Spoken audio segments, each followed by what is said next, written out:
To set up our sketchbook, we're going to need a ruler and a protractor.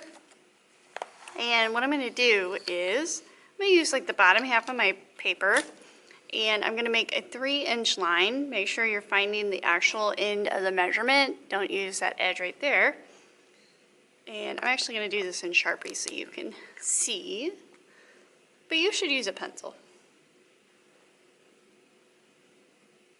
So a 3-inch line. And then we're going to use our protractor here, not for a specific measurement, but just as a straight edge. And what I'm going to do is I'm going to line it up to either side of my 3-inch line. So you want it lined up on both sides, both ends. And then I'm going to trace around it.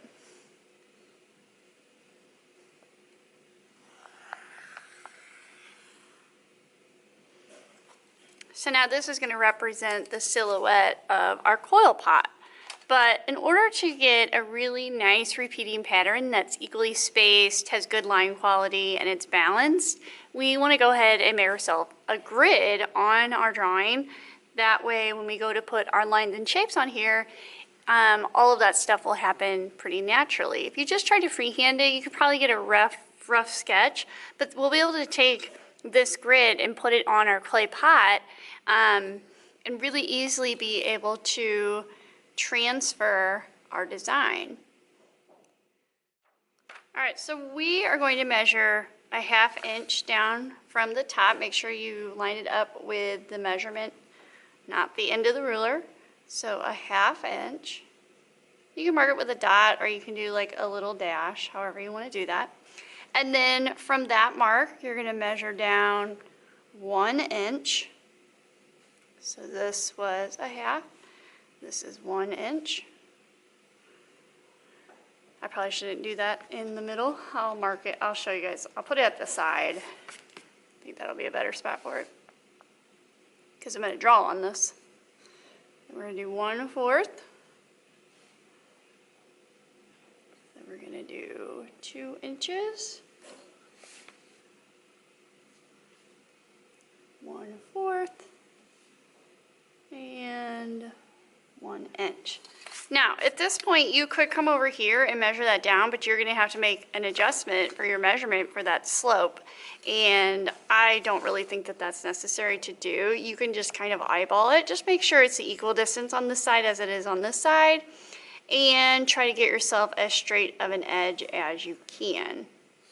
And you're going to do that all the way down your paper.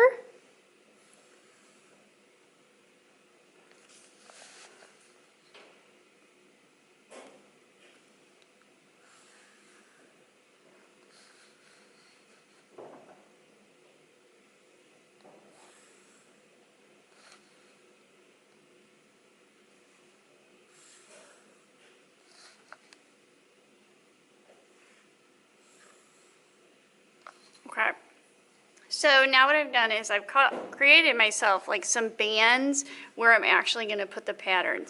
So I'm going to avoid these areas right here. You could, I guess, technically put a design in there, but if you're new to creating a repeating pattern and carving into clay, that would get your design really, really detailed, and it might be difficult, so I would probably just stay away from that. This line's a little bit crooked. See if I can fix that real quick.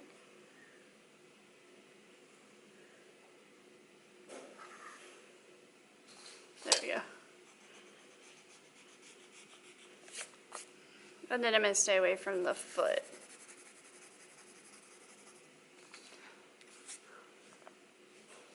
And I'm going to stay away from the top section. Okay, so this was a 1/2 inch. This was 1 inch. 1/4. 2 inches.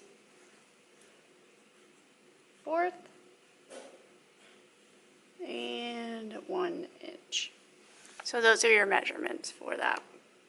So now at this point, I am going to go over this so you can see it.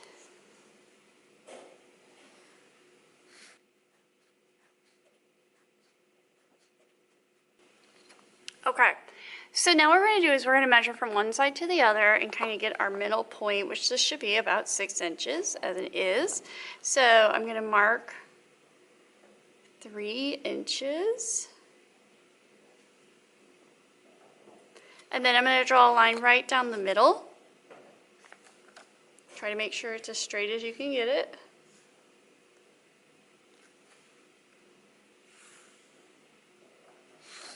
And then what I'm going to do is I'm going to set up a grid system right here in the middle, and I'm going to leave these blank because I can come back to those and set up a grid if I want to, but I'm more interested in this middle section right now.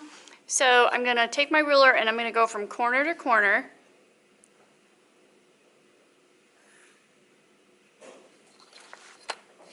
And do that on, it's kind of like, it's not a box because it's round on the sides, but you're going to do that to both sides.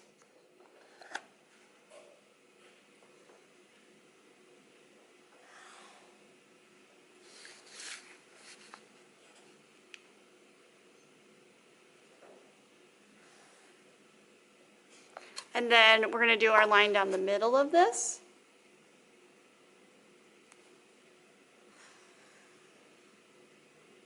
And then I'm going to do a line down the middle of my actual box. Again, try to make sure that your ruler is nice and straight. And now we have a grid set up, so any shapes that we put in here, we can measure from one section to the next and know exactly where we're placing it, so it's equally spaced and balanced across your entire coil pot. You can do the same thing to these sections here, but I would probably hold off because you might do something like a really basic line on those areas, especially if this gets like really detailed. You might want to balance it out with something a little bit simpler. So at this point, I'm going to switch colors so you can see what I'm doing. So you have your line and shape inventory to reference. So for this middle section, I want you to focus in on shapes. So maybe I'm going to do a diamond shape, and I'm going to start right up here. But what I want to make sure that I do is when I figure out where I want this measurement or what I want my diamond to look like, I need to make sure that it's consistent throughout every line. So this is about 3/4 of an inch, so I'm going to mark that here, and then I'm going to mark here, because I'm going to join these two lines, but I could have just eyeballed it, but by measuring it, then you get this really accurate pattern all the way across your pot. And then I'm going to do the same thing over here. So I know I did 3/4 away from the middle. So I'm going to mark that.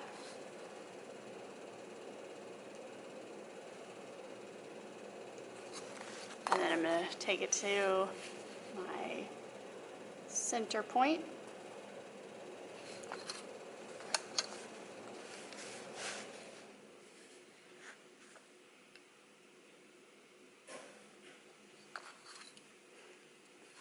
And now I have to decide, okay, do I want to put a diamond down here or do I want to leave it? And I think for my purposes, I'm going to go ahead and make it balanced on both sides. So I'm going to measure my 3/4.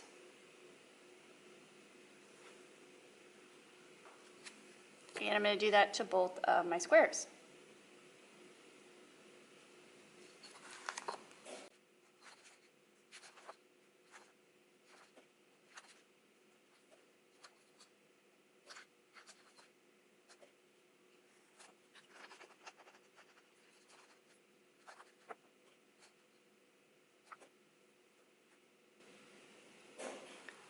All right, what I've decided to do is to create a triangle within this diamond shape.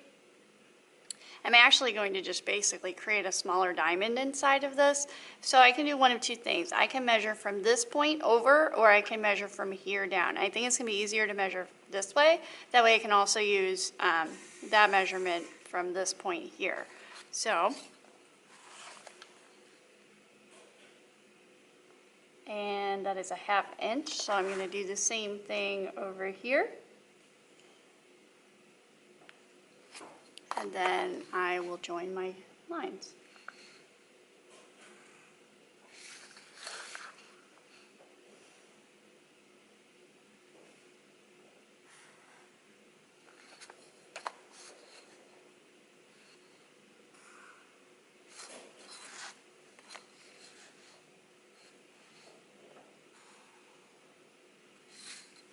And then what I'm going to do is I'm going to go ahead and I'm going to connect these diamonds.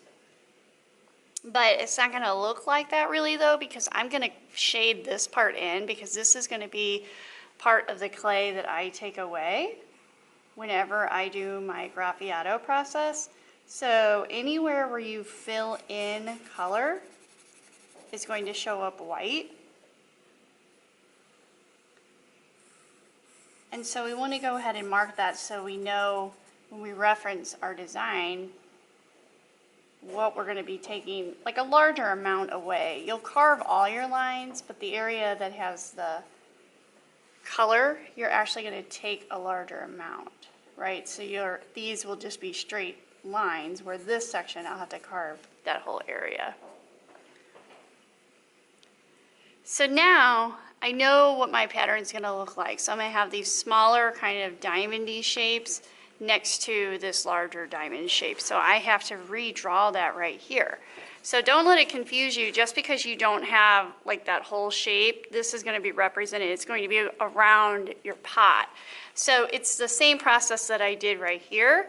I'm going to go ahead and mark that. So it was a 1/2 inch. And then I'll do a 1/2 inch on this side.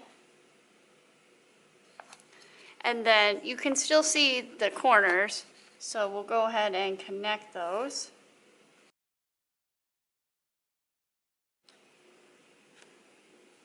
So now that I have these lines connected on both sides, now I'm going to fill that in as my reminder that that's where I'm going to take that clay away.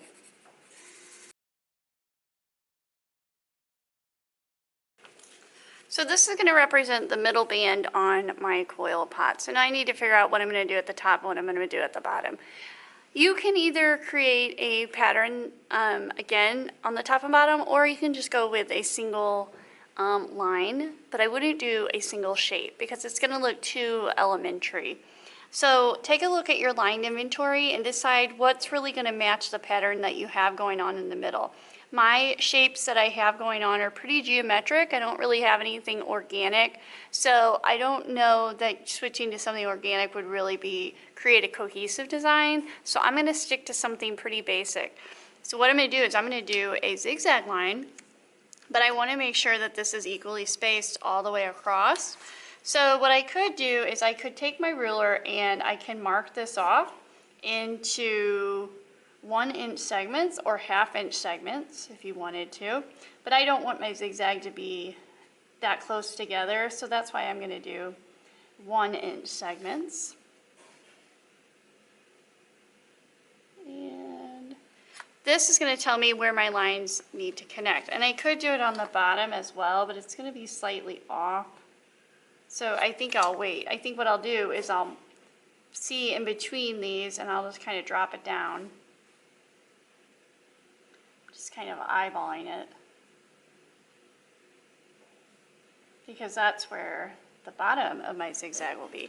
So now I'm going to use my ruler to connect my lines.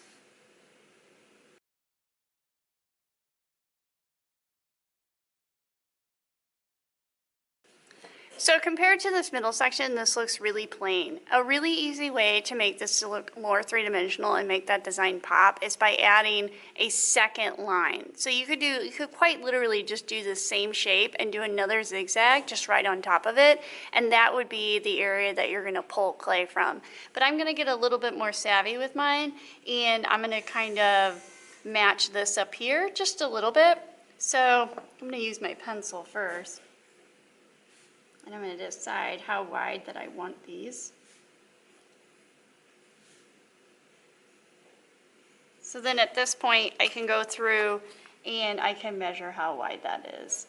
And just make sure that it's even all the way across.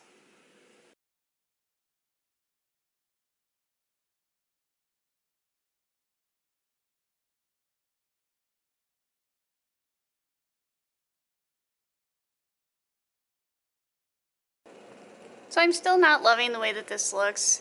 I think it's still a little bit too plain. So I've decided that I'm going to go ahead and I'm going to put a triangle, which will ultimately look like a diamond. And I didn't use my ruler and I didn't measure it, and look at the difference. So you can see my quality regress from this middle area to here because I quit using my ruler. So, you know, if you practice what you ultimately want your design to look like, and you really take the time to do all what you guys as beginners, I think you feel like it's unnecessary, it really in the long run does pay off.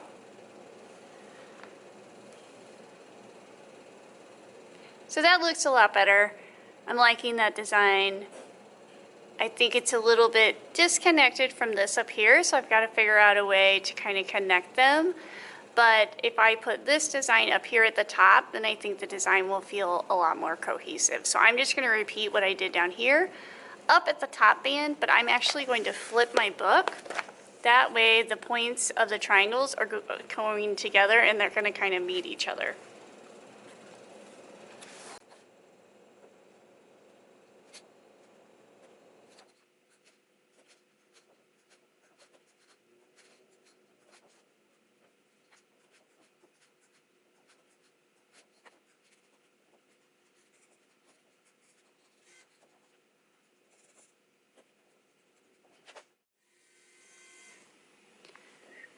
As I was looking at this, I just still feel like there's a disconnection. I mean, it's getting better between the top and the bottom, but in order to connect this centerpiece to this, what I've decided to do is take this element and add it to my center design. So right here, where the two pieces meet, I can take this line, this shape, and add it.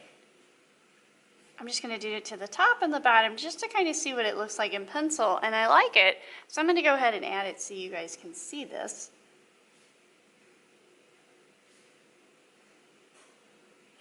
And really what I should be doing is measuring down from each spot to see, you know, the exact equal distance all the way across. That way it's really accurate.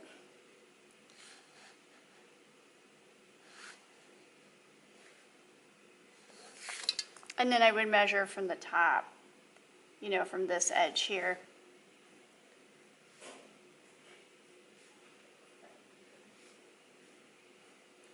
But now this looks like my middle section is connected here. We've got a constant kind of theme trudging throughout the entire design. But I still went ahead and I added something else here. But if you're a beginner and you've never carved into clay before, this is going to be a great place for you to stop. You've got enough line, you've got enough shape that's collaborated and creates a cohesive design. It's going to look really nice on your pot with graffiato. So there's no reason to push the design any further. But being who I am, I know I don't like the design that I have going right now. So I'm going to go ahead and add just a few more line elements to this design just to make it something that I really enjoy. I want to reiterate that I use two basic lines and two basic shapes to create this repeating pattern. I use a zigzag line, a diamond, a triangle, and kind of a straight line with a curved edge at the top. Using these four elements, I was able to build my repeating pattern to create this intricate design. If you build the pattern rather than focus on the end result, I think you'll be pleasantly surprised at what you can achieve.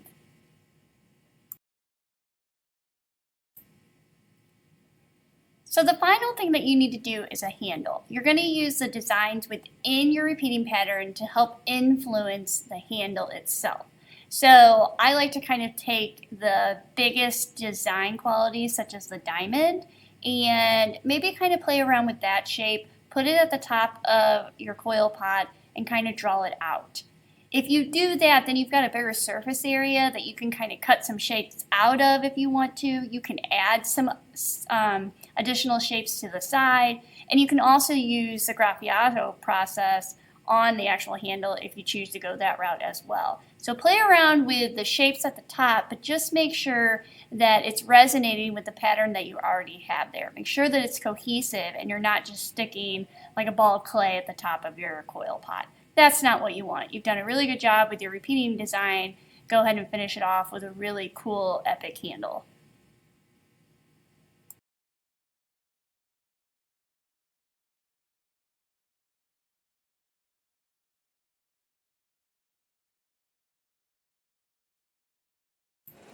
Now that you have your design ready to go, we're ready to start the actual coil pot building process. So we'll do our graffiato after the actual pot is built and we move into the leather hard stage.